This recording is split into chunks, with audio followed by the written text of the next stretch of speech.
Hello subscribers, here's another opinions video, which is on the 2018 Papo models.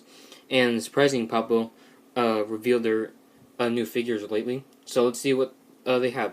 So first up we have a Juvenile Spinosaurus. This is obviously based on the larger figure from Papo, which I really like that figure. And this one seems to be just as good as a Juvenile. I might be getting this one, might not, but I'll consider it. I wish they could have made this like a different Spinosaur, like an Irritator or something, but a Juvenile Spinosaurus is good enough. And it'll go quite nice with the young T-Rexes too. Next up, we have this mistake right here. This is the new Papo Amargasaurus. This figure just looks atrocious. I do not like this figure at all.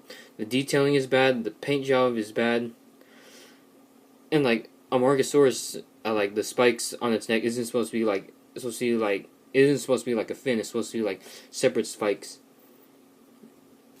And this isn't, to me, this doesn't even look like a Papo model. This looks just as bad as their Tylosaurus. And this just looks like a figure from Collector's early days. It doesn't look good at all. And the pose is okay, but I'll not be getting this figure, because the Safari Limited Amargasaurus from this year looks much better than this garbage right here. Yeah, I won't be getting this one.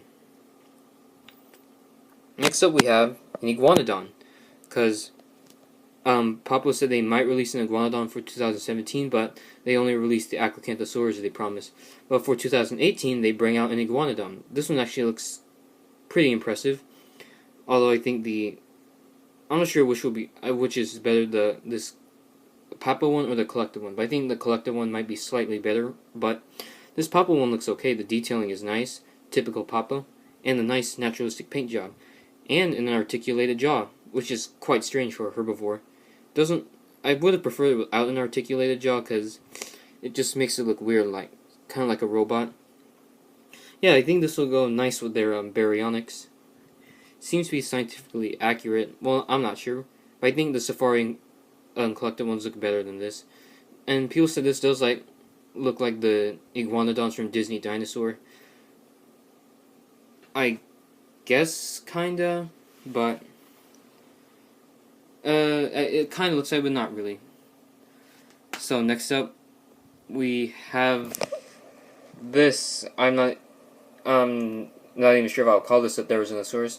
Yes, it is a Therizinosaurus. So he has an articulated jaw, but to me this one just looks very weird.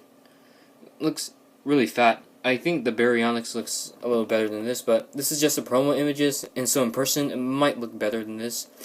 And I'm assuming this is going to be one of the big dinosaurs. Probably like the baryonyx and Acrocanthosaurus from the previous years. It's probably going to be one of the big ones. See, the paint job and detailing is really good, just like Papo. And I wish it was in more of an upright stance, because I think Papo needs to stop with their upright stances and their down stances. But this one looks okay. I'll have to see like in-hand images. But as of now, it looks like I won't be getting this figure. I'm not even sure I'll get any of Papo figures of this year. And they also promised a Giganotosaurus, but they still haven't released a Giganotosaurus. So yeah, overall, I am pleased with Schleich this year, but I think for 2018, Papo, these releases are like very underwhelming to me. I expect, because like Safari hasn't released any giant carnivore, Papo hasn't released one, Schleich hasn't released one, and Collecto, hopefully they will, since in their next two batches of release.